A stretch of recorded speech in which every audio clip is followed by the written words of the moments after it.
Today's episode of the Federation's Finest podcast is brought to you by The House, the feature film, now streaming on Tubi.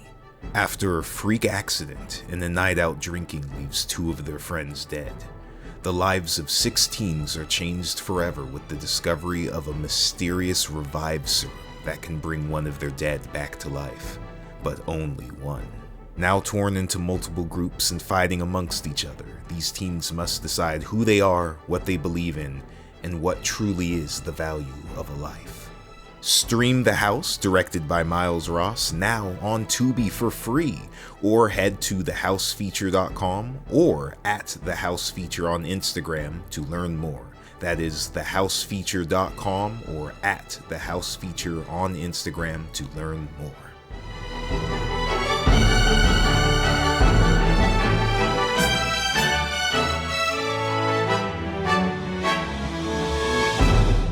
Hello and welcome to the Federation's Finest podcast. This is Sandpit Turtle.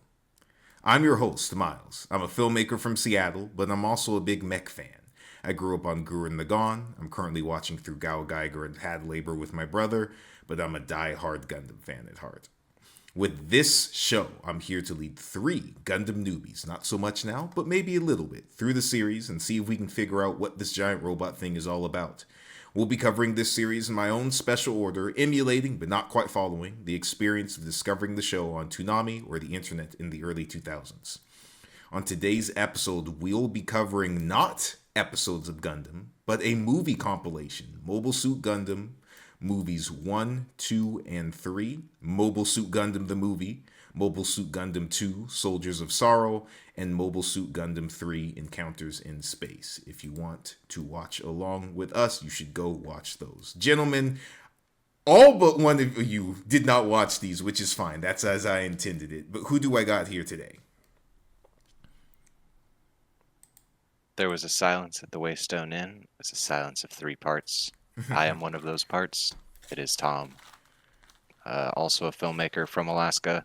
Definitely did not watch the optional material.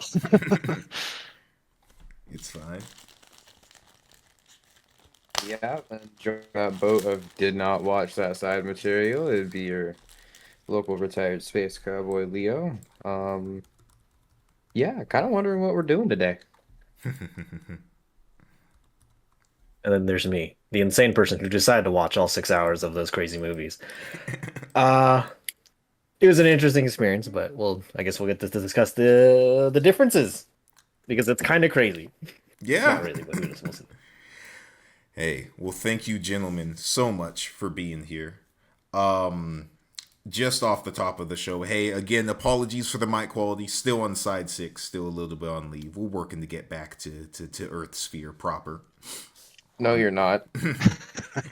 I am. We'll be hitting your 1 year soon. Hey. Are we actually? No, not yet. We got months. Hey. Months. Some real life news. The Artemis 3 mission going from Earth all the way up to the moon, the farthest point any human has ever been from Earth, the far side of the moon, just took place, and they're up there, and I believe on their way back now.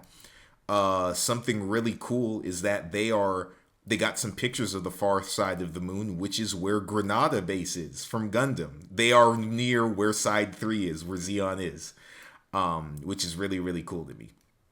I believe that's Granada, not Von Braun. Yeah, it's Granada. Let's say that. But cool, real life. We're ever inching closer and closer to UC 001, which to me is a little cool. Hey, gentlemen. So something funny happened last week. Any guesses on what that is? Does it have to do with that stupid robot? No, it doesn't have anything to do with our best friend Haro, who is not going away anytime soon. Your best friend. You all passed the bar to rank up. Congratulations! Woo! I'm adding in music and post-production. Does that mean you decided what the next rank is? Yes, I did. Here's the tricky thing. Leo, you and Tom inched over the line. Leo, you and Tom inched over the line. Kenny, you went ahead and watched those Gundam movies and did the extra credit. It would be a little unfair to just have all of you rank up the same way. So here's what we're doing. All of you after this episode are being promoted. Actually, we'll just do it now to the rank from Lance Corporal to Corporal proper. Yay! Congratulations! Dun, dun, dun, dun, dun, dun. Your colors in this server are now slightly different. With this rank, you now have a new, very special ability. Can anyone guess what that is?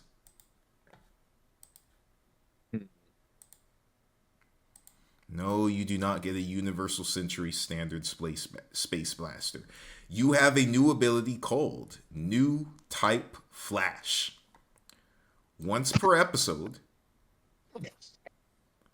you can ask if, similar to your other ability, but different, you can ask if I am hiding anything from you or not about a specific topic. I will have to answer, but only in yes or no. So this is the deal with any of those times when I'm like, who knows? You get a who knows once per episode, each one of you. We'll put this right here for now, but we'll figure out how that. Just write this down somewhere so you can remember you have that. Anywho. This rank also comes with rewards, gentlemen. As you know, I've been digging into the Mobile Suit Gundam trading card game, so I come with gifts. First off, Kenny. So, for doing the homework, and like these slackers, I'm kidding.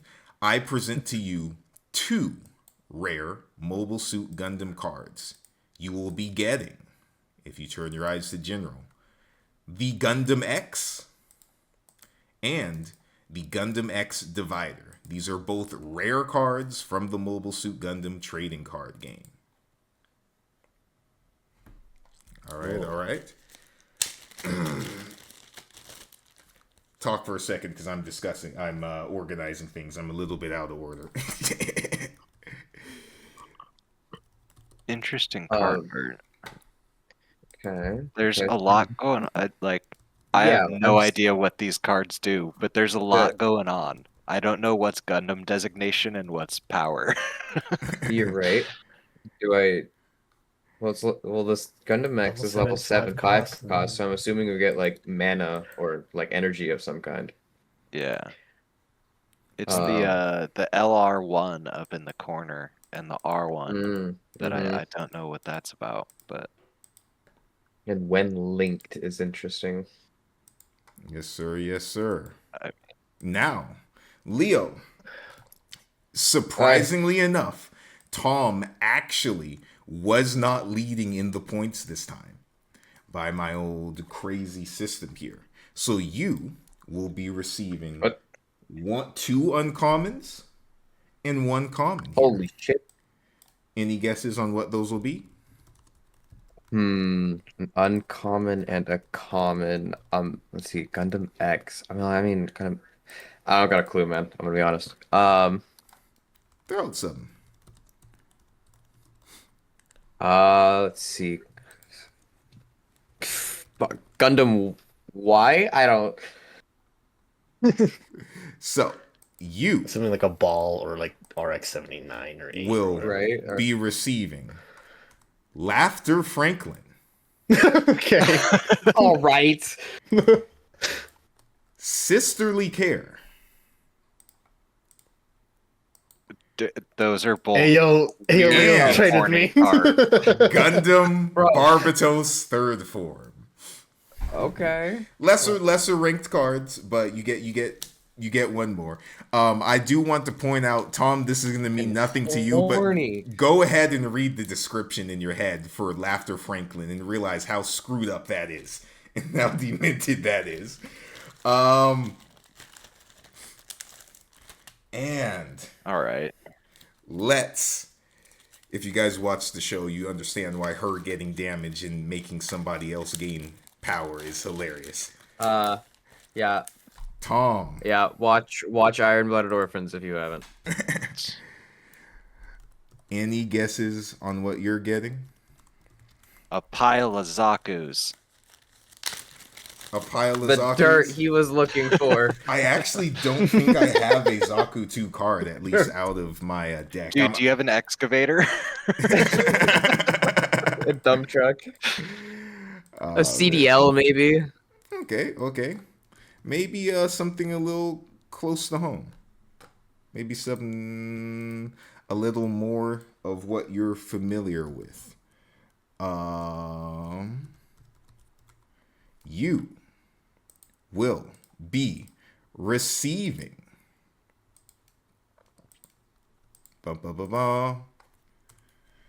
Lala Sune. Hey, flesh, All right. pancake flesh angel. Let's go. Well, Kikaroga. she's currently in banana form right now. Oh yeah, the peel's still on. Kikaroga, whatever GQ means. And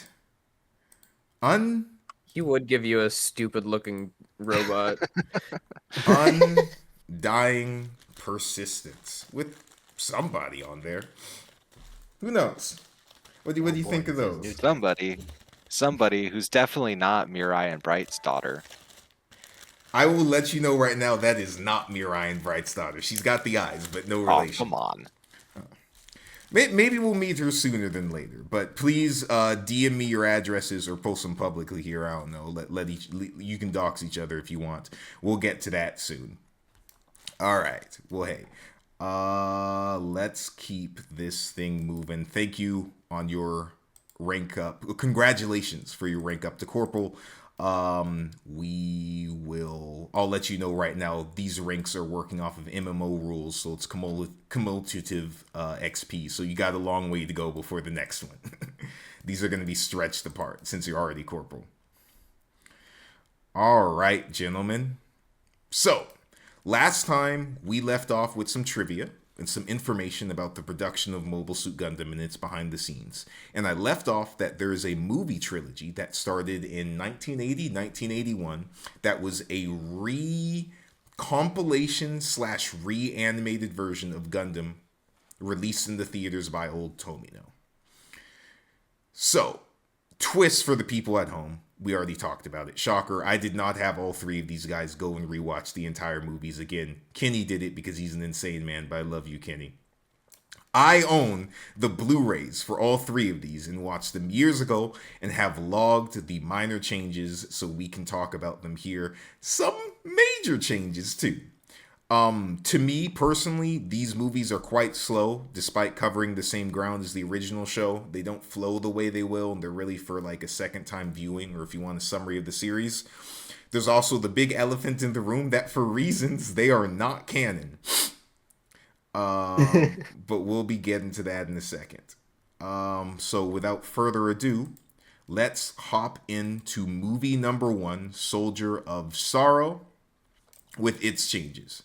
So, the first thing actually comes about 18 minutes, 15 seconds into it. Let's look at this shot right now. So this is episode 5 of Mobile Suit Gundam. Amro's about to burn up in orbit.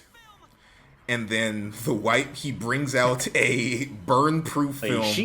A sheet that he covers the Gundam in. That cools it down like astronaut NASA space paneling. That lowers the temperature of the Gundam. Hefty bag. Yeah, the space age hefty bag does it. So for the movies, one Mr. Tomino switched things up. Instead, about 54 minutes 40 seconds into movie number 1, which is about episode 5 of the show, we get this. Oop. Oh no, am I getting screwed over here? Oh, did it get removed? Ah, okay. One second. Where are we at? Audience at home, forgive the technical difficulties. In the re-entry, so before. Yep. So as we are re-entering orbit, we get something a little different. By the way, all the movies, as we have them now, are in Japanese. So he presses the button, but we get a heat-resistant gas slash Minovsky particle projection Wait, that well- cools him down. It's also using his shield, and it's not showing the scene of him actually like cooling off like it did in the original. Yeah. But he, I guess we use air slash Minovsky particle enhanced air to cool Amuro down rather than the atmospheric reentry hefty bag. Any thoughts on that while I'm preparing the next thing? Tom, you've been Magic animated nonsense very quiet. Hey, particles. Okay? Is this accepted a little more Yeah. than the hefty bag? no. Okay. Neither Bro, of like them I are. s- No. Like I said, anime nonsense particles. He's gonna start Yeah, yelling at the me like hand waves Kendrick tie in. Lamar. So other I mean- changes. Okay. No, go on. Other changes. The movie is for the most part a recompilation, so all of these have little moments of new animation, just things that Tomino wanted to suit up. But for the most part, they are at their 90% core of it is like the same. is the same. Yep. The word new type appears in earlier and is much more prevalent in the show. Kind of setting up that Tomino wanted to go back and be like, yeah, I didn't want this thing to be kind of a last third revelation. This should have been in there. So they talk about new types a little bit earlier. And we get... More primarily in the second movie. Yes, sir. And we get to our... Let me make sure I have it here. If not, then we'll just go to the end of that video. Nope. Okay, all my links are weird. There is an ending song that goes along with the sequence. So as Mr. Giranzabi is given his big Hitler speech at the end, as we go to our outro credits, we get this song right here. 大丈夫だよ頑張ってねありがとう諸君の父も子もその連邦わしを Come on, keep on going, keep on going, keep on going.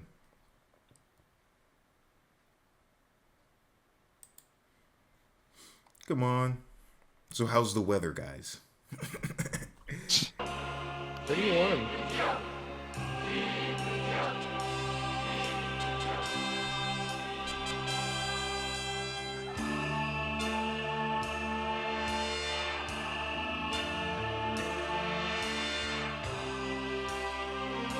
Is this the song then?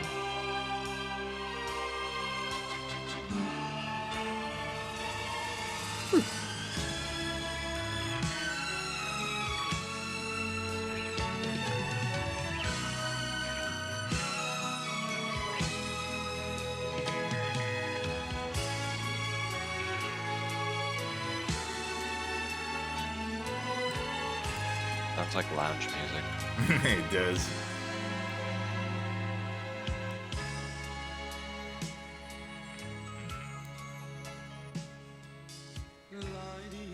All right, we're gonna avoid a copyright strike, but yeah, we get a nice little outro song. So all in all, I'd estimate movie number 1, aptly named Gundam the movie, is about 5 to maybe 10% new animation. Yeah. On to movie number 2, Soldiers of Sorrow, which is by far the most interesting one to me. Before movie number 3, which is even more interesting. So 3 is lined like crazy. here's the big thing.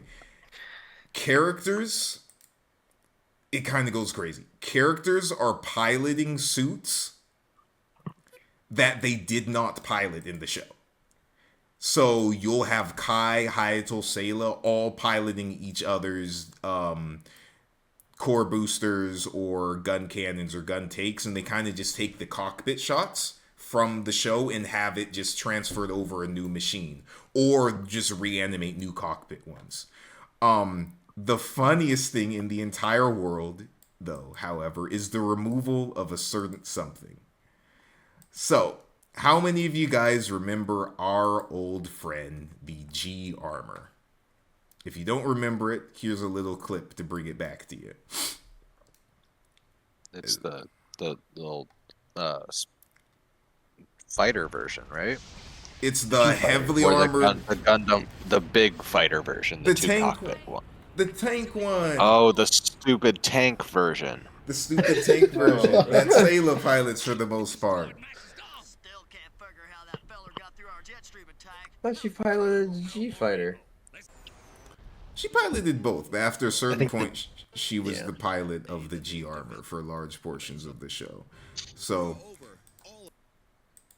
in the movies, you get a taste that Tomino did not like this thing because not only is the G armor not in the show, it has been replaced with the core booster, and in fact, a new version of the core booster that they went out of the way to reanimate and replace every single shot of.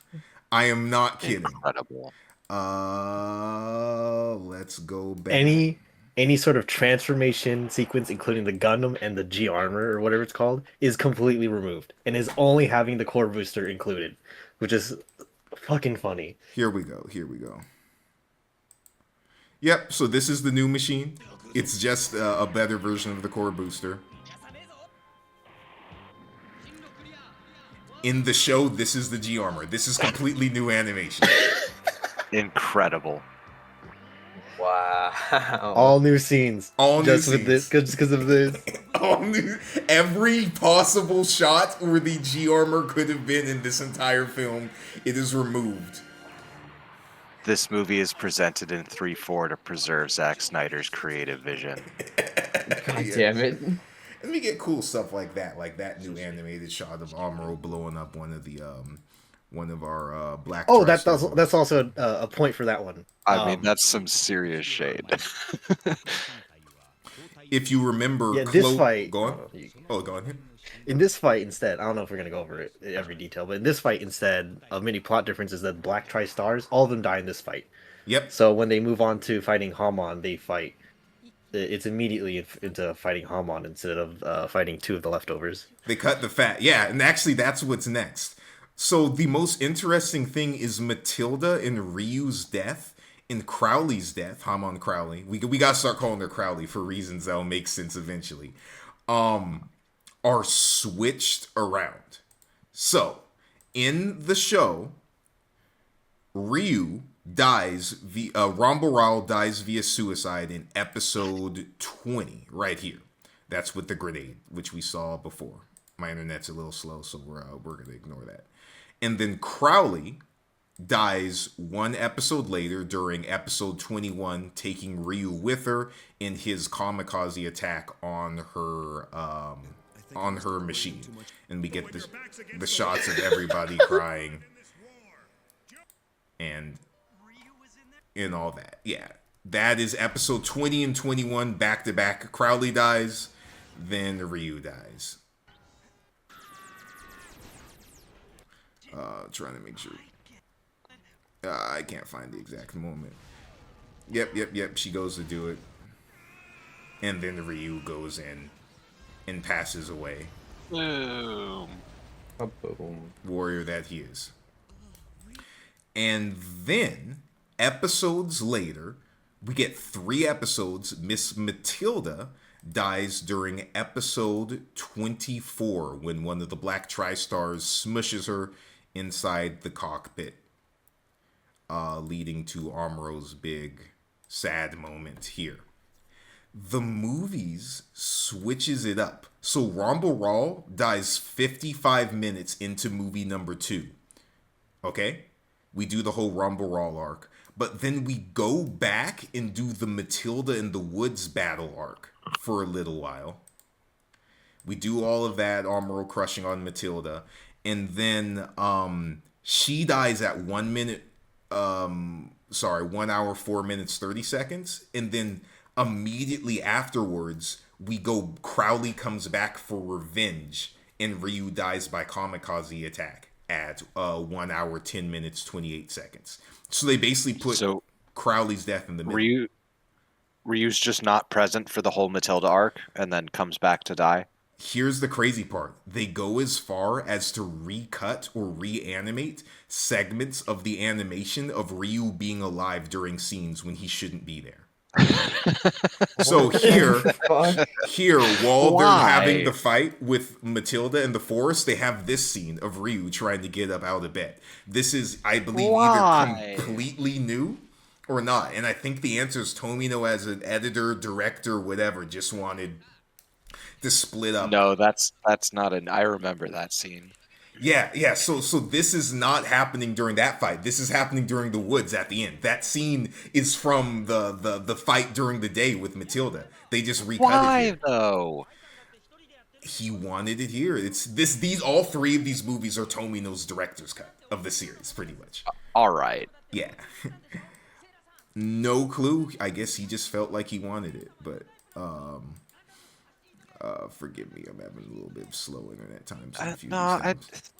Yep. And as you can see here, it's his. He could do what he wants, but I feel like that's not the correct order to have those deaths. You don't think Crowley should have come back a few days later? It should be back to back. No, like Ryu should be first. Like his death is a necessary catalyst for a lot of white base. Yeah. It should be first.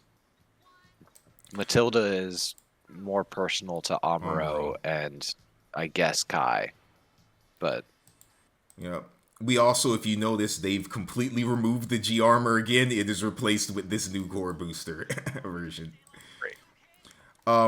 Speaking of, we get a new type flash way earlier than before from Miss Sayla here. So during the fight, from Amuro. During the fight, he sees Matilda as Ryu is coming in, and then looks over and it's Ryu, which I have no even clue what that was trying to convey there.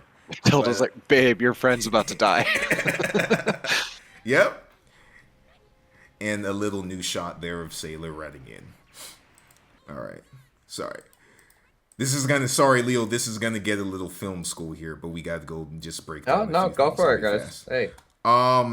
We also get a new scene at 1 hour 11 minutes, which is just funny to me, and I'm skipping over a whole bunch of stuff of Amuro and Hayato fist fighting, which I don't believe was in the original show. Hayato? Hell no. Yeah, Hayato never fought anybody except the kids who bullied him into a river. And they're arguing over whether Yeah, I Ryu's- don't remember this.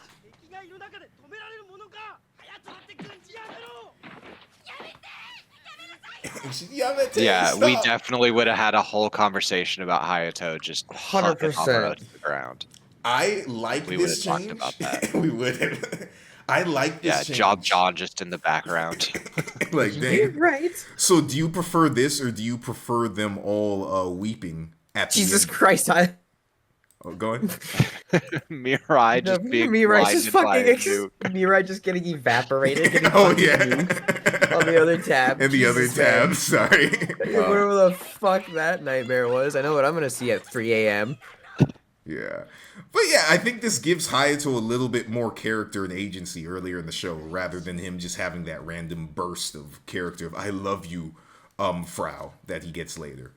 But for the most part, little itty bitty pieces of new animation, like this dead guy in the tank, and other things in movie 2. The last thing is, do we have it here? Will my internet be nice? Movie 2 goes up through about the battle. We get an ending song. We got an ending song in the show too. It was all about "Don't look back, Amuro. Your childhood has been destroyed. You torched it with the blood of the innocent. Yeah, but You're a man. You're a man, man." each movie has its own.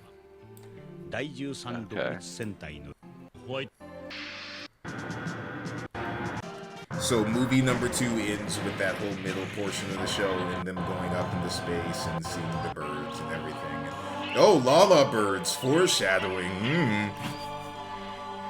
Those are flamingos.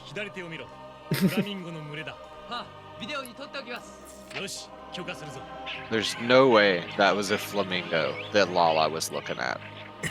No There's shot. no way. There's no way that was a flamingo. 70s music from Char, and yeah, the boy does arrive. The jawline himself. The jawline himself. I was trying to see if they have the moment he comes onto base, but oh yeah, see, he is. I don't think gets any more animation, but Slager is canon. We'll talk about Slager in a second, though. あります 俺もついてきたな。こんな綺麗なウェーブとご一緒できるなんて。よろしく未来少尉 Is he creepier in Japanese? I will Don't say Uh-huh. a lot of the weirder scenes are 映 removed. 画マスです So Oh, are Okay. they? Okay, I didn't remember. yeah, Thank there's a lot God. of like the want to go to shower or him like touching Mirai and trying to get with Sailor. Like there a lot of them are removed. There's Oh. only a few scenes of Slager, so you can either say it's a good thing or a bad thing. What was necessary? 兄さん Yeah. And we get our nice little.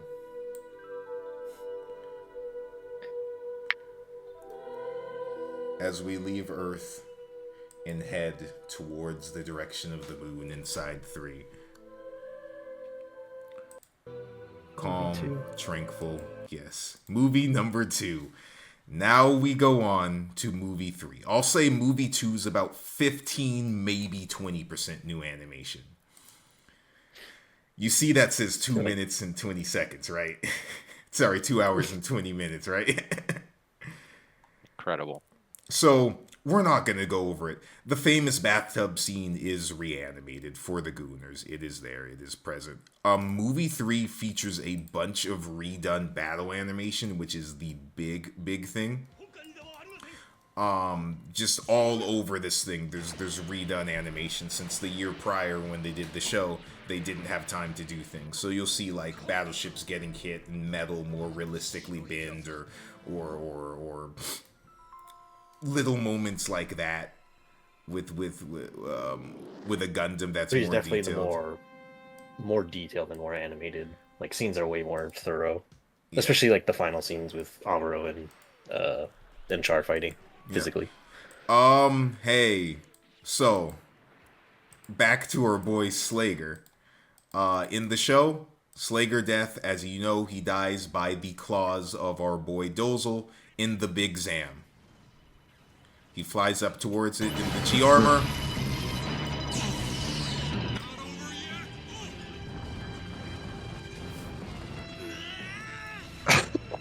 I forgot about the fucking pterodactyl claws. The chicken legs, man.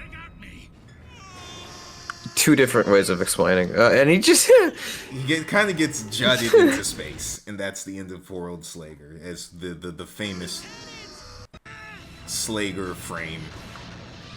like the JPEG of his background just gets ripped open like a piece of paper. See? In Incredible. Yeah. that frame has been hidden in at least one, maybe two of our podcast episode thumbnails.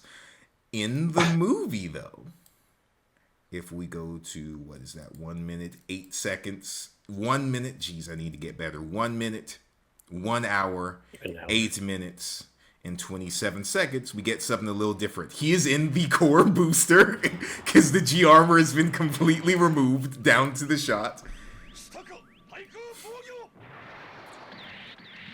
Toe shoots off. Chicken legs? No chicken legs. Toe. You won't beat me. And that's how Slager goes down. That's a much less violent and, you know, paying Check out the attention chicken to legs. him death. He still gets jutted directly into an explosion. Yeah, Into but an it's not- explosion. the focus isn't really on him. Yeah. No. That was Yeah. also our commercial break. Yeah, frame. there's a commercial break. Fucking It was. draw. In our Oh, little that's moment. also a note.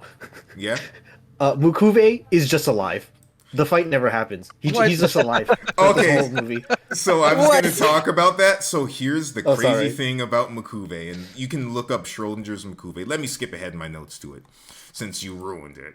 I'm kidding. Say hello It's such a funny to one, though. Schrodinger's Makube, because we actually have no concrete definition for how Gundam died. How Makube dies in Gundam. So, in the original Mobile Suit Gundam, Makube dies in his Gion during the battle in Texas Colony, the desert colony, during episode, I believe, Like 34 or 31. I had to recheck. one of the early 30s. 37. He dies during 37. So, the battle in Texas, as Kenny said, does not happen. They completely skip over it and the introduction of the Gelgoog as we know it in the show. Makube also is like distinctly sparse from the prior movies. Like they show him. He's like next to Consilia, but he plays no part.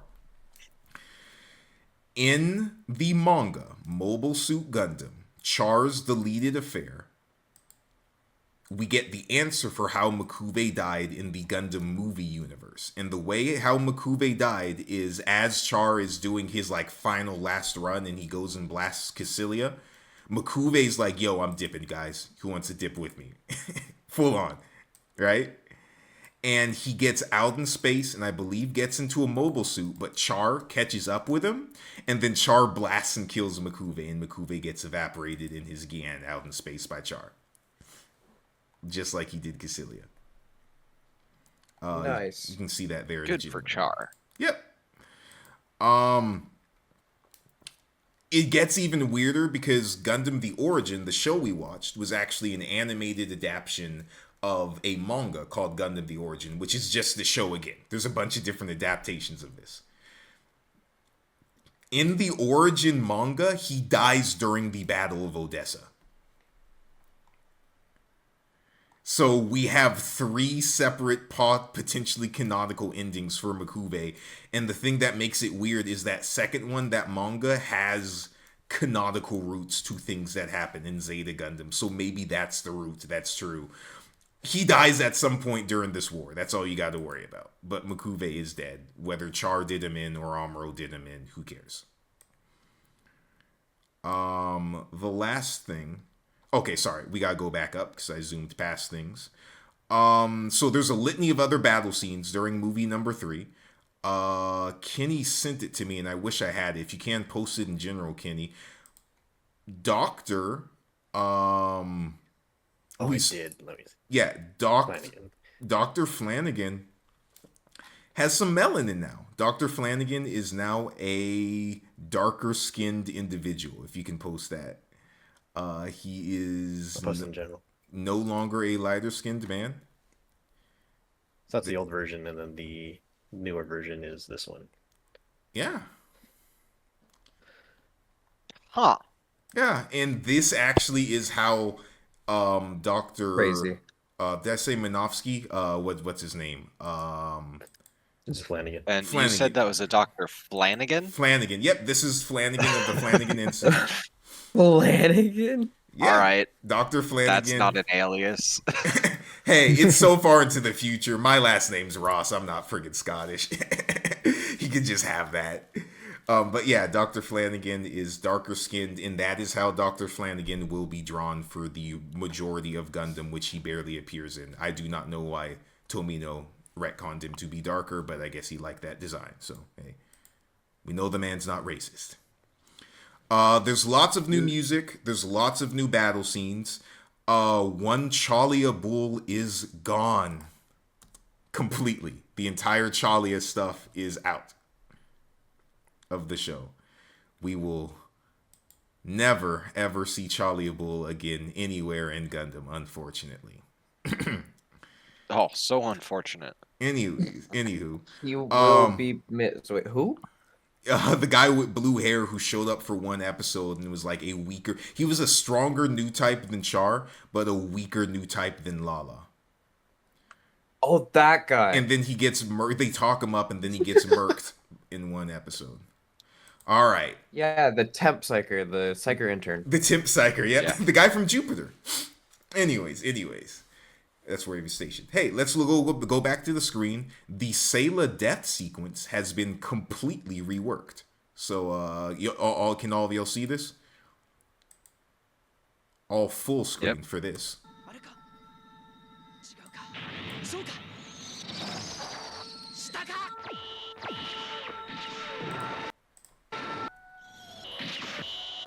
So same battle Such a happens. dodgy boy. For the most part, he's dodging.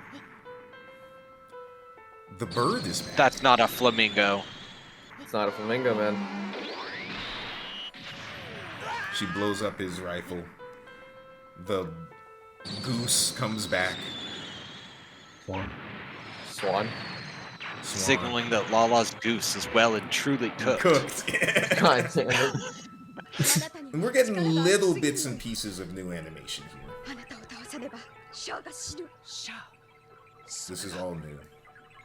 あなたの来るのが遅すぎたのよ。 Until it's not made on a weekly TV あのあなたの schedule slate. それは They talk some more.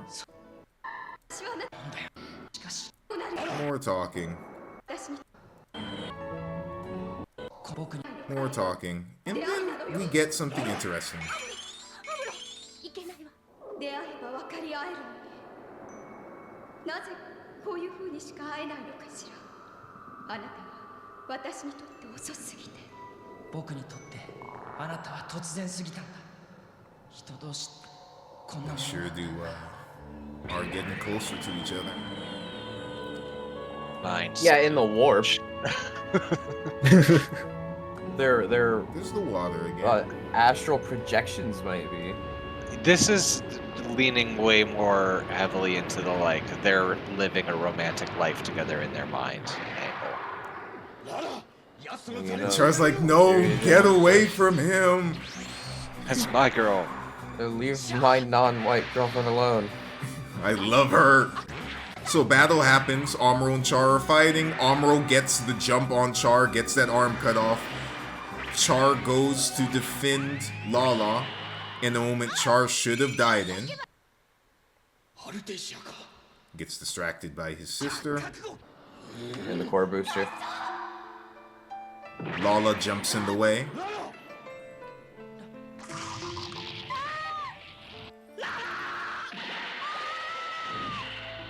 And something a little different happens. Alright. Oh, she Oh, God damn. lightnings his brain.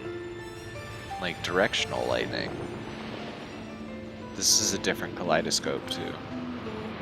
Uh-huh. This music's new too. Oh, No, do we get... no No. angel. 私たち No. Okay, flesh angel. そうだ Wow. That seems Cowards. It's like a smushed on Twinkie now. Cowards. 君ともこうして分かり合えたんだ There's one scene of the flesh pancake angel does happen. Though. Hair's fully down. 時が見える。 I can see time. There is Become a no fourth dimensional being. multiple Earths. Well, yeah, if you could see time, She said, I can see But- time. then yeah, that's what I'm saying. Is if she could see time, she could see all the Earths. And whatever the rest of that Whatever is. this is. You get the plateau in space. Yes, blade. What do you call King Kai's planet? Because that's what God damn it. Kai's planet is actually just the name. that's And insanity. it gets overrun with water amongst the nebulas.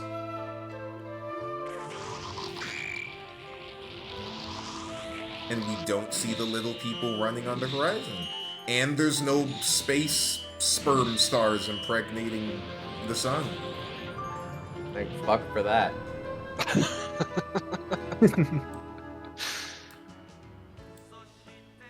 But yeah, whole little thing. And our famous shot as Char is flying away. That is in every Gundam meme ever. ガンダムは倒せんララ I need to get stronger. Any more? The theme of every anime. The tears. He cries. Those God are my damn it. first 2 tears ever. Anywho, thoughts on that? Thoughts on that as I pull things up? No multiple Earths, no sun sperm fertilization. No pancake flesh angel. No pancake flesh angel. Beyond that, there's a... Oh, go on. I was just gonna say, cool. Like, I mean, it's still the same story. Yeah. So, Final Battle has a bunch of new scenes, stuff reanimated. A lot of GMs fighting Zaku's and getting blown up and stuff. Minor changes here and there. Something Kinney pointed out, which I didn't notice because I hadn't watched these in a while, is that the gun tank is completely removed. It is 2 gun cannons. Hayato and Kai are piloting 2 gun cannons. Every single moment when the gun tank... The moment this movie started, I could not find the gun tank. And it was all just the gun cannon through this whole 2-hour movie. Like, where is this dumb thing? I'm like, oh, it's not there because it's actually practical to have 2 gun cannons. Damn it. I think Tomino figured out that it kind of looks silly for the gun tank to be in space. Yes. Yes, it does. You don't fucking say. And again, new core booster, all that. But yeah, for the most part goes as it went before. Everything. Shoulder injury, forehead injury. And now kiss. Now twinkle space kiss. And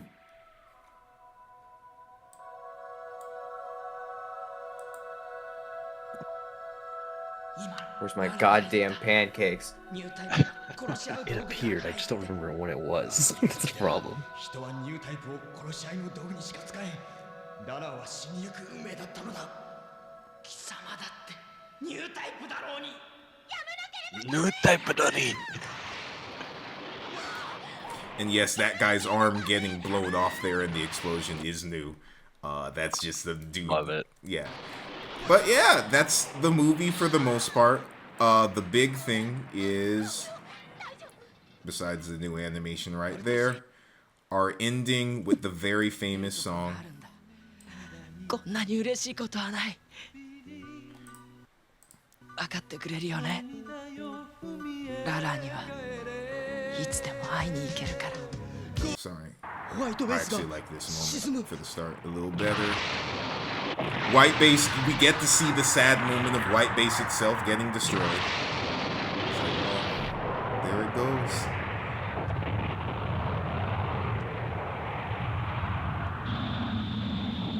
Did Amuro go with it? アムロが呼んでくれなければ我々はあの炎の中に焼かれていた。 Of course not. He has plot こ armor. のランチにアムロはいないの？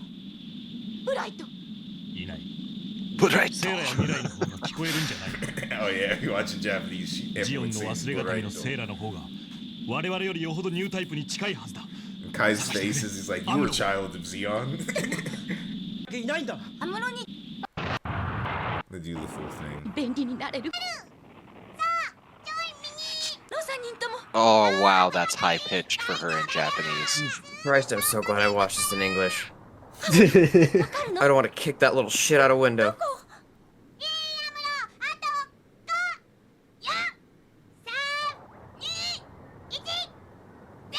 Fucking mics are peaking. It's insanely pitched.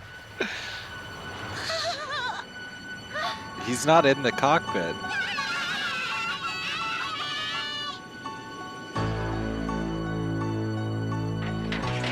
Oh, he's under a what?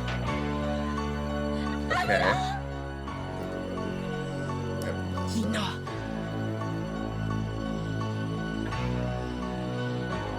Okay.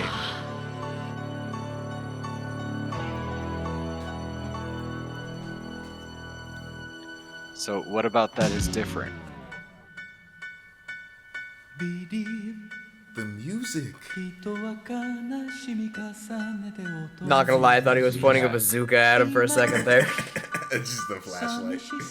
Yeah. ごめんよ。まだ僕には帰れるところがあるんだ。こんなに嬉しいことはない。分かってくれるよね。ララにはいつでも会いに行けるから We don't get copyright strike for this. And I love how he just kind of falls out. Lets himself drift out the bottom of it.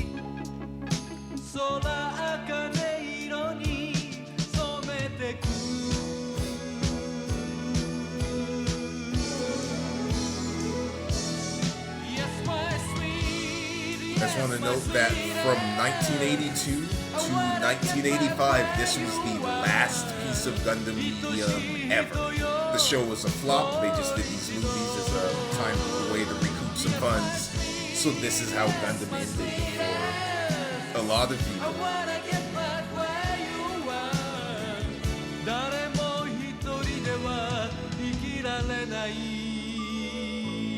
A lone vessel or metallic body drifting off towards a sun, a sight that will become familiar throughout Gundam. 宇宙世紀0080この戦いの後地球連邦政府とジオン共和国の間に終戦協定が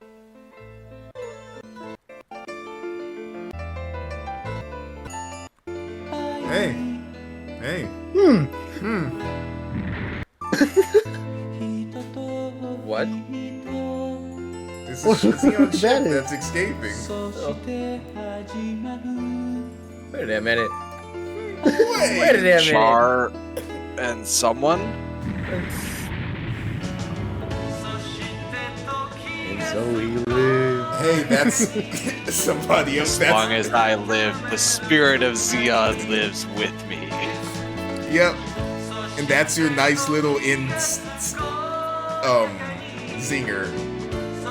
Char Aswal will return in UC 89. 85. Oh. So, yeah. There's your big little ending thing. By the way, you've heard not that ending song, but the Believe song before. That was the ending, number 1, I believe, to Gundam The Origin, but remix. Oh. All right.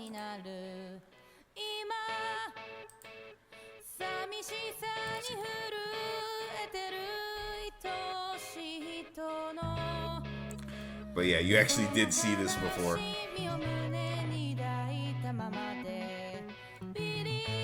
Alright, we'll avoid getting copyright struck. But yeah, that's the movies. And I'd assume that final movie is about 20, maybe 30% new animation. So they just went up and up every single time, leading towards our little endpoint stinger that Char will return in Avengers Doomsday. No.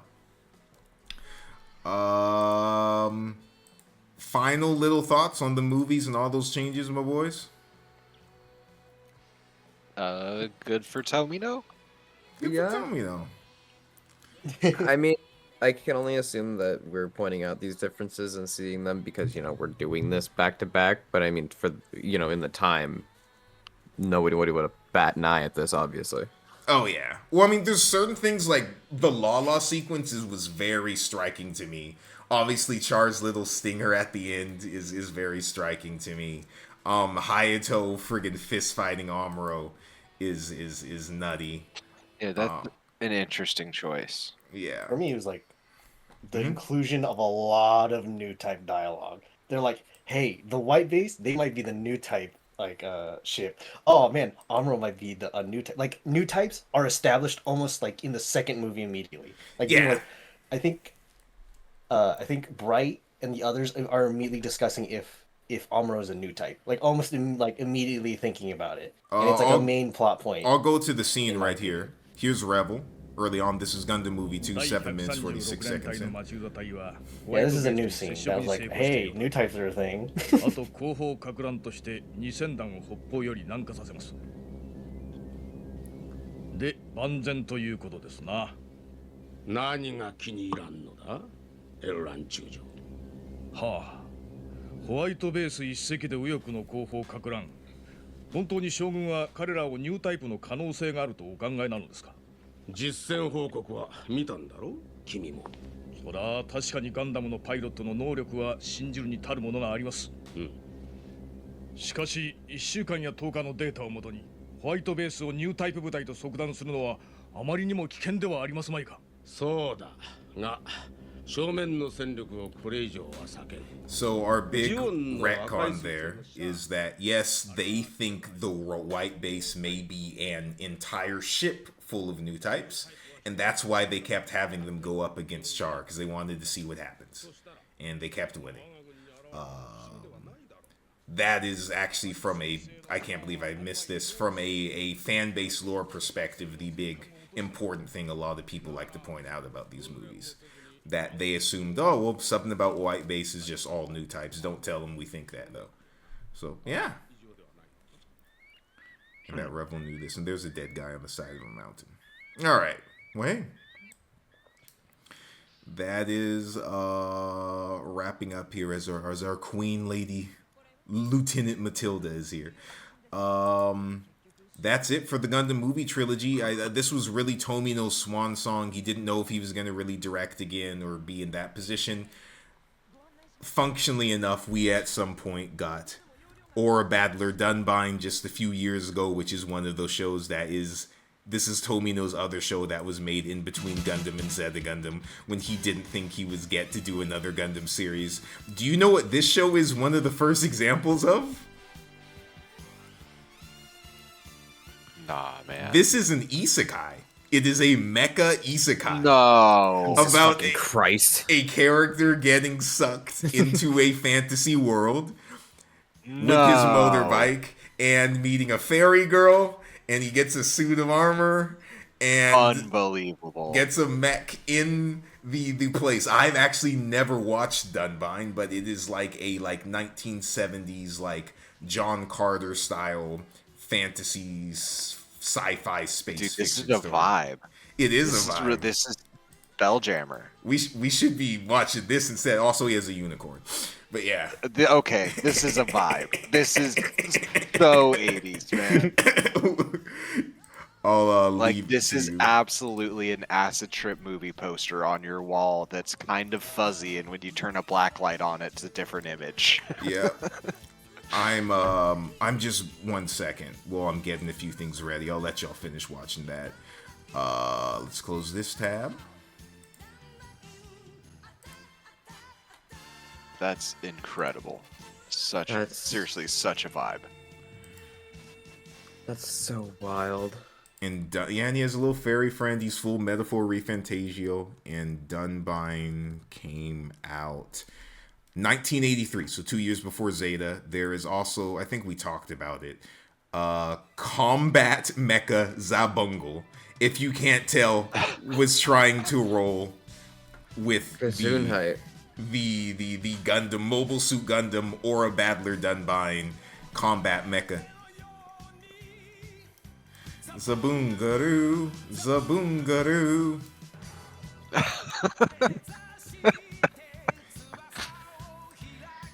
And I'm just getting something set up. Dude, you gotta love a car with wings. Yes. And it transforms. As you can tell, all of these are great. If you play Super Robot War games, they're in there. None of these took off as a French franchise the way Gundam did. So they decided to return to Gundam in 1985 with Zeta Gundam, which is often regarded as the big fan favorite. Unless you're me and half of the fan base. I do actually love Zeta Gundam. It's just not my personal favorite. With, of course, the other most famous one that a lot of people like more being Space Runaway, Ideon. Which is a very chill. Why do they all have the same goddamn font?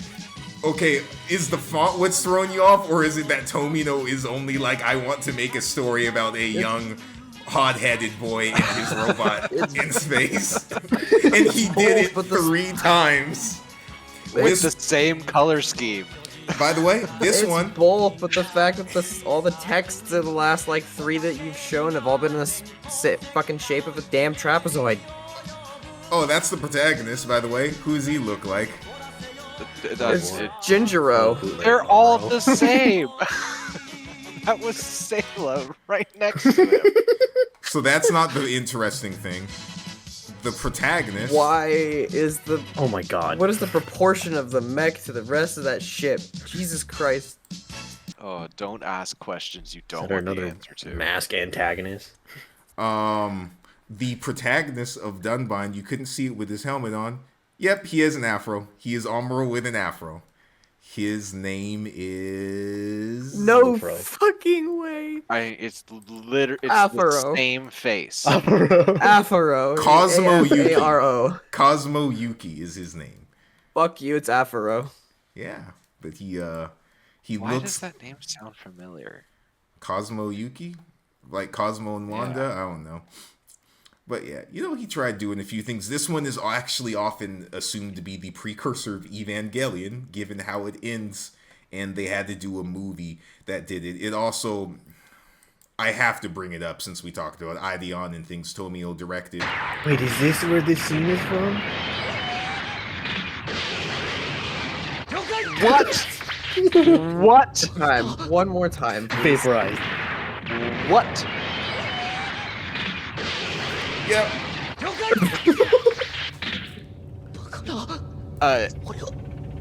Impossible. You're not allowed to show that on television.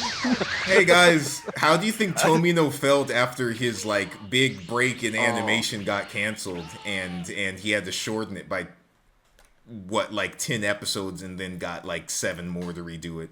Probably wasn't too happy. No, I think bitter or vengeful would be applicable based on that clip. Dunbind's incredible. Quite a story. But hey, let's get back to these. Let's talk about names, because all of those had silly names, and we're going to wrap up in a little bit here soon. So, Gundam name origin. Anyone guess? Name origin? Yep. Where does the name Gundam come from? Gundam comes from gun boy, but because B and V are phonetically the same in Japanese, remember that? Put a pin in that. B and V are phonetically the same in Japanese. Gun boy became Gunvoy, which became Freedom Fighter Gunvoy, Space Team Gunvoy, Mobile Iron Man Gunvoy, then Mobile Suit Gundam. Here's the crazy thing. So Convoy is a movie that was released by legendary iconoclast director, but horrible drug addict, Sam Peckinpah in 1977.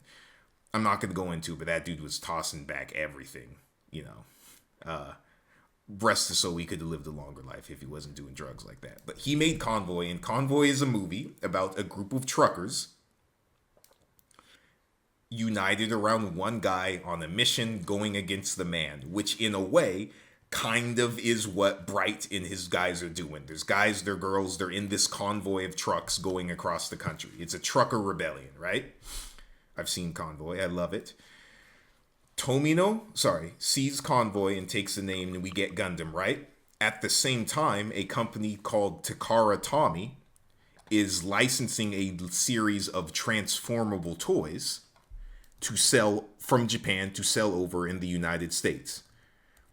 One of these toys is a robot,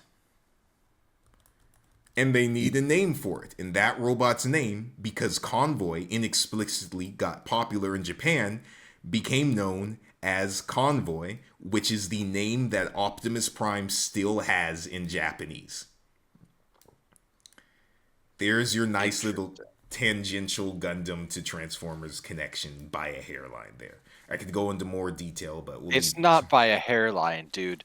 We can compare any depiction of Optimus transforming to any depiction of the other the Tomino project just showed us. Yeah. Like anytime the G armor is transforming, put that beside any transformer, man. Well, if you want the real roots, people who worked on Mobile Suit Gundam Char's Counterattack included a young animator named Hideaki Anno, who him and his buddies went off and founded a company called Gainax.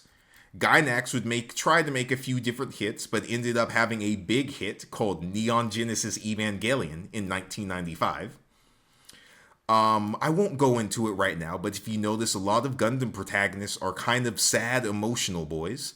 The mech genre kind of became populated with sad, kind of introspective conversations and young male protagonists struggling with their relationships with other dudes or older dudes or women or girls around their age or whatever.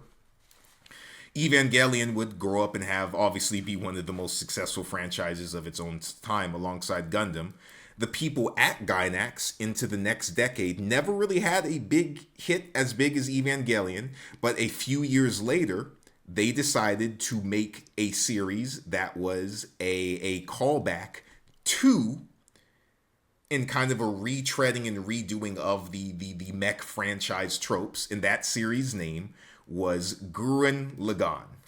So there is a direct line you could draw from Sam Peckinpah's Convoy to Transformers to Gundam to Evangelion to Gurren Lagann by That's way hilarious. of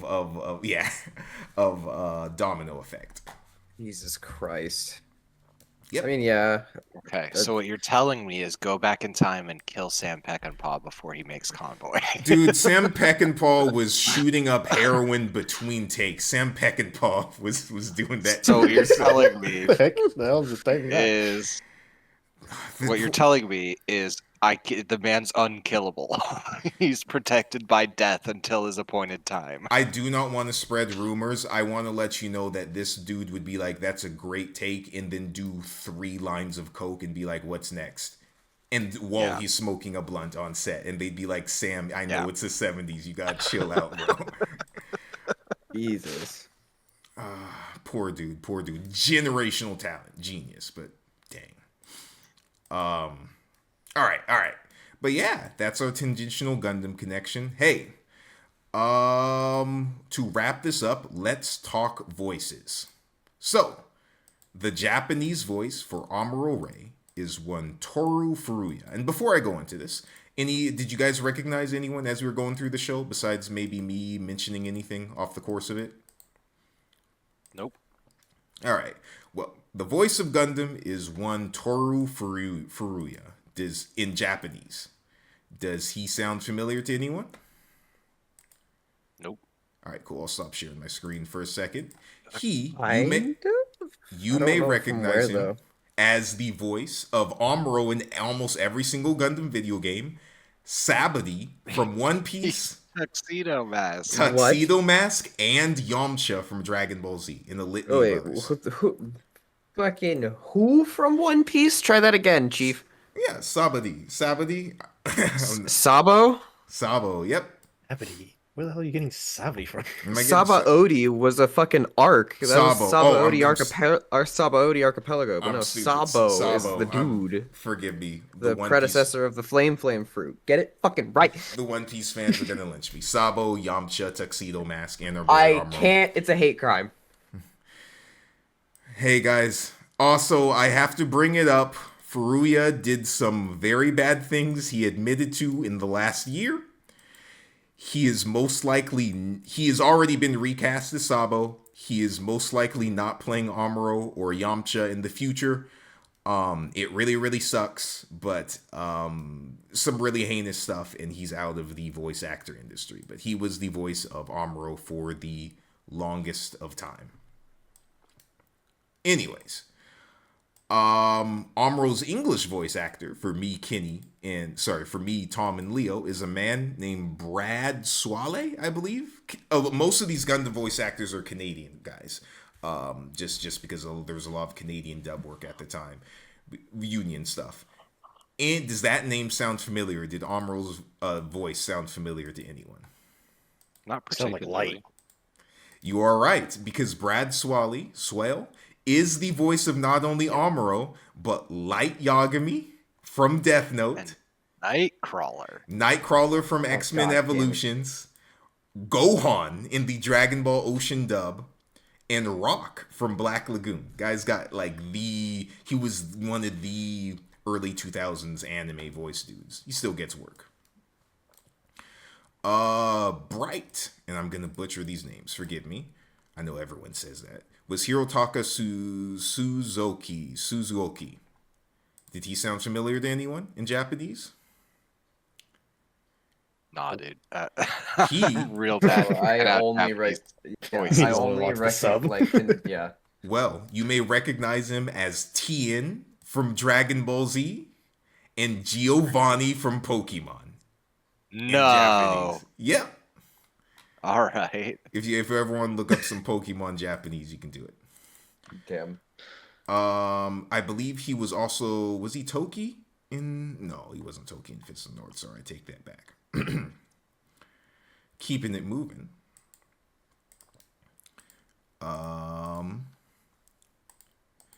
The English voice for Bright was Chris Calhoun. Who has Chris Calhoun voiced? You That guys are never sounds going to guess super this. familiar.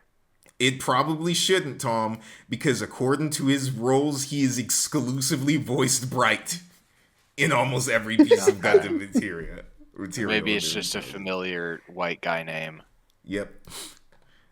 He is the Bright voice. I believe It does sound familiar, though. I think he's also a voice director, which is weird. I looked up his IMDb, other things. I couldn't find other roles he did.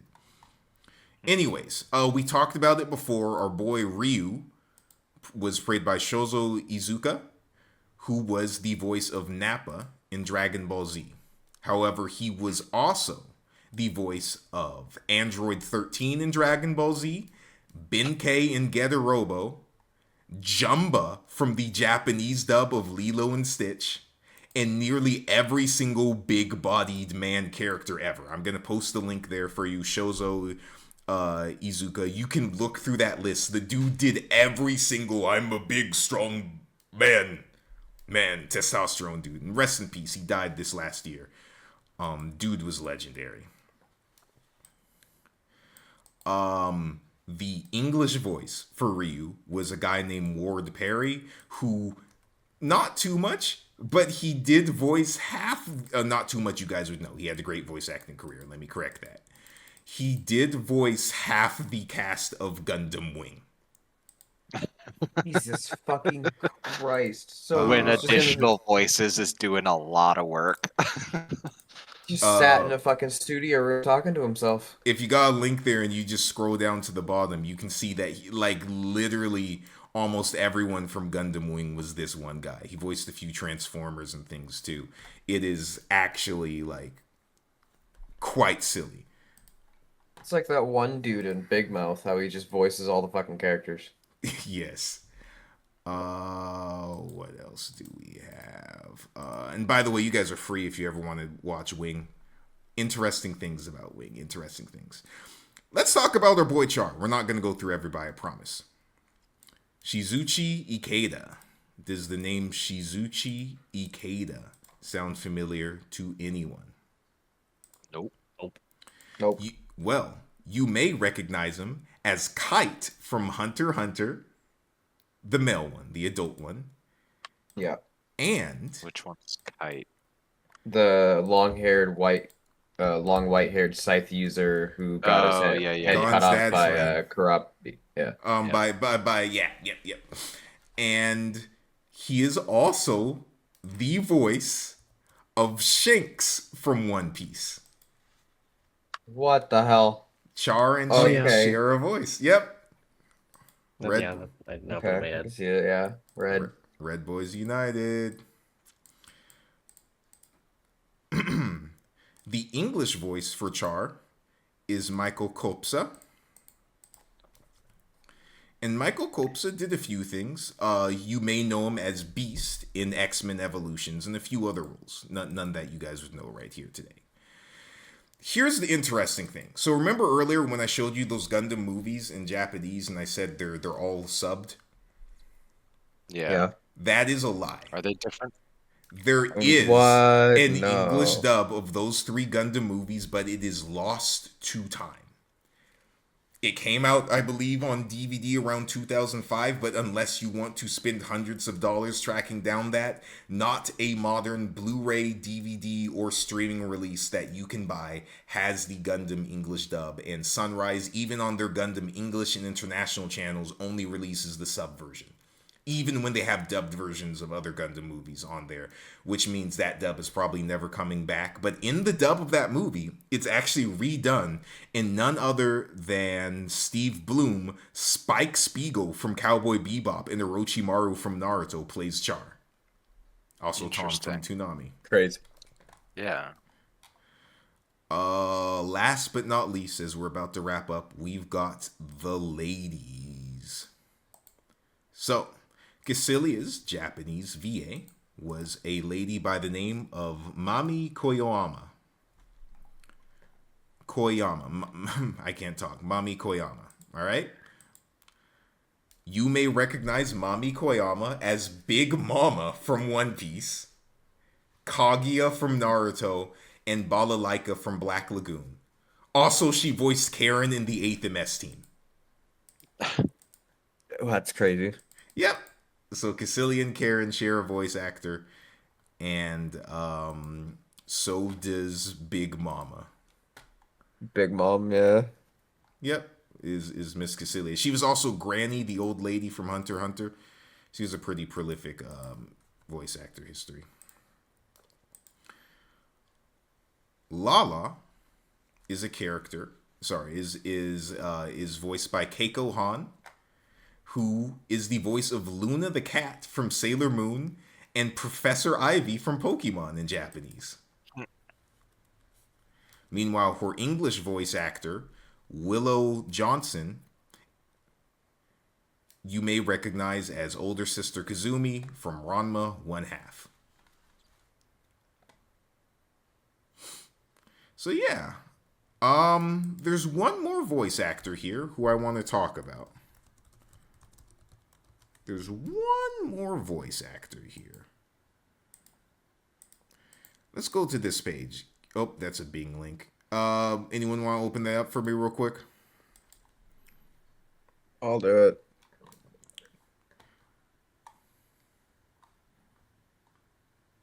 For who? Sayla? Sayla, yeah, this is Sayla.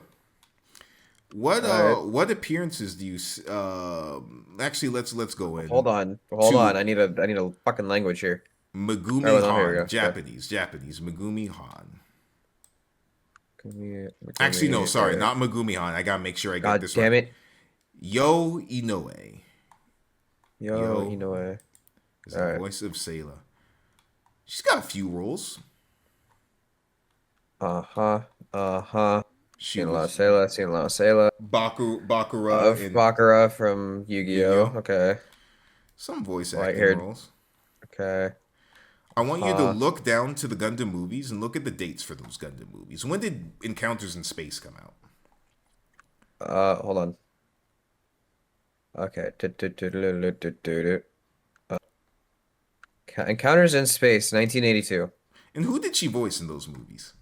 She voiced Sayla Mass, Kika Kitamoto, and Hara. Yep. Let's scroll up a little bit. We see a few other things. There's kind of a jump between work in the 80s, and then she's back in Ranma 1/2 in 1989. Yeah, she goes on to work on Yu Yu Hakusho, blah, blah, blah, blah, blah. But functionally, there's a giant jump from 1982 to 1989 with consistent work. I mean... Okay, yeah, I see it now, yeah. Yeah. Anywho, we'll come back to that. Put the pin in that. One last final revelation for y'all before we wrap up Original Gundam for good. Are you guys going to miss our friends we made along the way here? Most of them. No, there weren't really many. I have a little. And if they were, Rumba Roll killed himself. Let's before I wrap up with this, and this is going to lead right into the outro. Who is you guys' favorite character in this so far? I've said obviously throughout this entire thing, I love a whole bunch of characters, but Bright Noah is my boy throughout Gundam. I mean, genuinely, Char. Okay. Yeah. If not Char, Jesus Christ.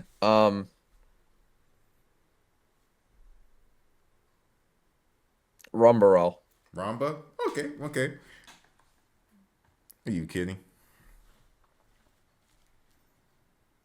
I'd say the same thing. Ramba. Ramba?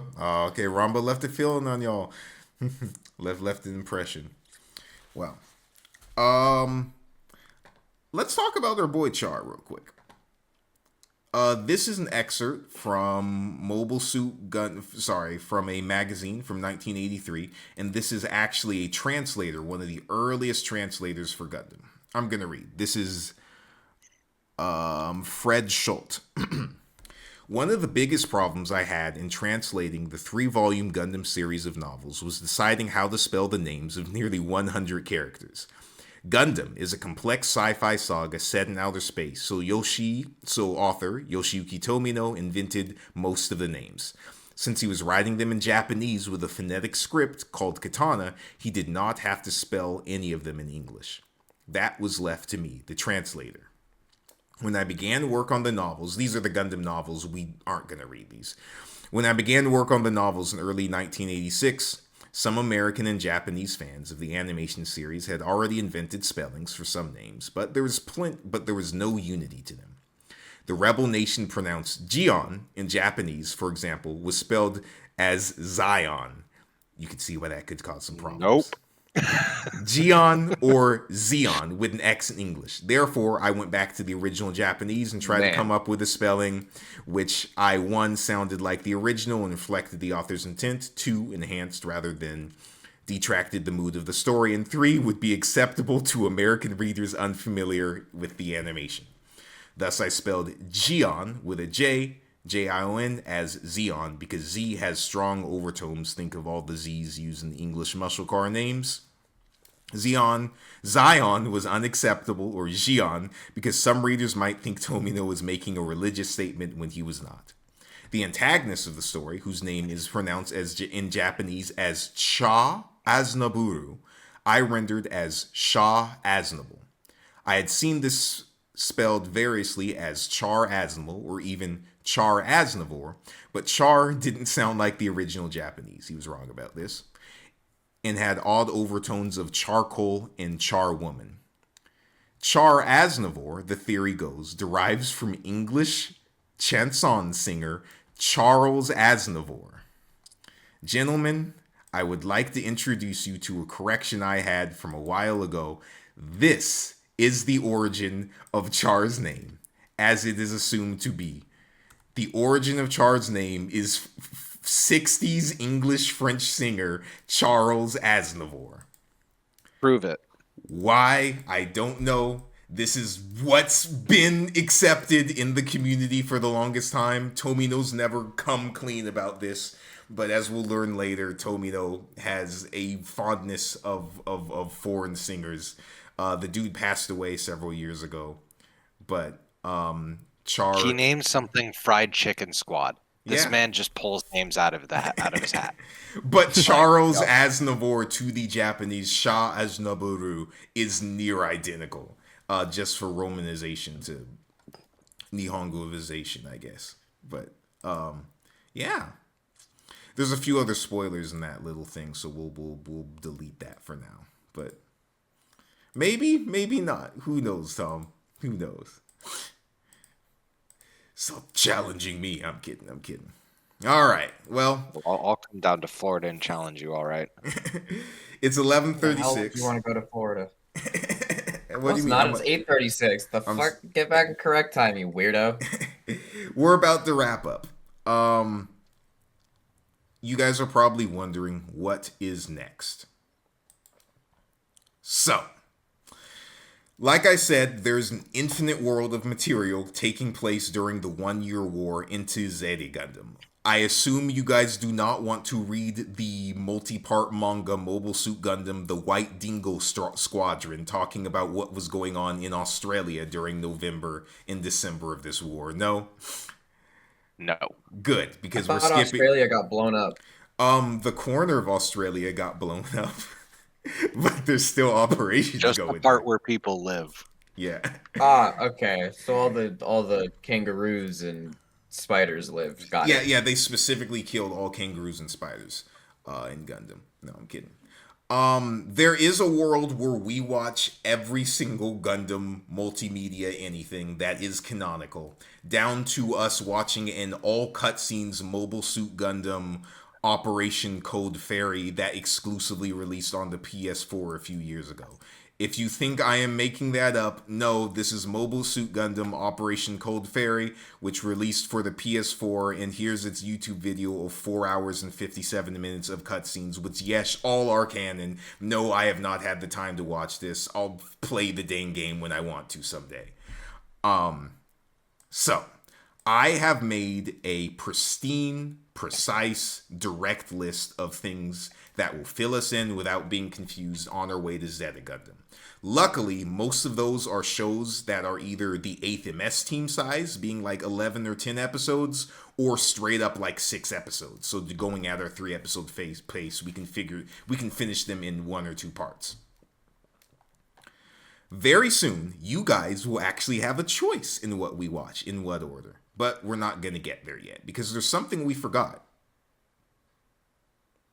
Do you guys remember?